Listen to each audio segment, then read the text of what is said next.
কলা আছে, দেখে খাতে হবে।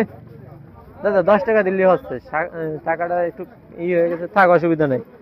এই যে চলবে, এই যে দেখে খাতে হবে। কলা সস্তা, শাক সস্তা। কলা 20 টাকা, 20 টাকা। এই যে খালি 20, খালি 20। এই যে কি লাগবে এদিকে আসো ভাই, শাক লাগবে না কি লাগবে? মূল্য আছে, ডাটা আছে, এদের সব এতে দুইটা দেবো। আর কদু মানে বেচার পরে আসবা। দুইটা 40টা, 20 টাকার মুঠা। কয় মুঠা নেবেন? এইটা আমি দিনই তো, এইটা আমি দিলাম। এ অসুবিধা নেই, আমার কিটার জন্য মোড়াই দিয়ে গেছে বুঝছেন কাকা। দুটো 30টা বেশি নেই দেন। এই ব্যাগ আন তাড়াতাড়ি, এরকম শুনোস না কাউ। আমার না বেচা, এটা হলো মূল্য কত?